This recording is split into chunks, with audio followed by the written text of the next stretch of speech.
ஒவ்வொரு நாளும் ஏறத்தாழ 7000 பேருக்கு நம்மளுடைய 142 வட்டார போக்குவரத்து மற்றும் மோட்டார் வெஹிக்கிள் இன்ஸ்பெக்டர் அலுவலகங்கள் மூலமாக ஓட்டுநர் உரிமங்கள் வழங்கப்படுகின்றது. 7000 என்பது ஒரு சுமால் எண்ணிக்கை அல்ல. இதே ஒரு 20 அல்லது 25 ஆண்டுகளுக்கு முன்பு பார்த்தோம் என்றால் இதை காட்டில் ஒரு 5-6 மடங்கு குறைந்தே இருக்கும்.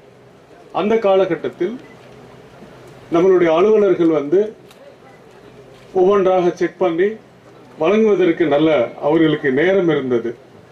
தற்பொழுது அந்த வகையான நேரம் இல்லாத காரணத்தினால் ஆக்சிடென்ட் இன் அவர் ஸ்டேட் அந்த ஒரு முக்கியத்துவம் கொடுத்து மாண்புமிகு அமைச்சர்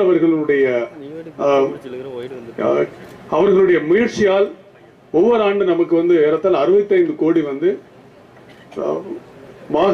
அதாவது ரோடு சேஃப்டி என்று சொல்லக்கூடிய அதற்காக தேவையான ஃபண்டை நம்மளுடைய மாவட்டங்களுடைய கலெக்டர்ஸ் மற்றும் சூப்பரிண்டென்டென்ட் ஆஃப் போலீஸ் அவர்களுக்கு கொடுத்து வேறு வகையான கட்டமைப்பு வசதிகளை ஏற்படுத்தி வாகன விபத்தை நம்ம குறைச்சு கொண்டிருக்கின்றோம். இப்போ அண்மையில் கடந்த மாதம் பார்த்தீங்கன்னா 23ஆம் தேதியிலிருந்து 29ஆம் தேதி ஒரு வாரம் சாலை பாதுகாப்பு வாரம் என்று தமிழகம் முழுவதும் ஏன் இந்தியா முழுவதுமே நம்ம கொண்டாடி அதனுடைய முக்கியத்துவங்களை பர்டிகுலரா மாணவிகள் மாவட்ட ஆட்சித்தலைவர்களுக்கும் போக்குவரத்து துறையின் சார்பாக நன்றியை தெரிவித்துக் கொண்டு விடைபெறுகிறேன். நன்றி.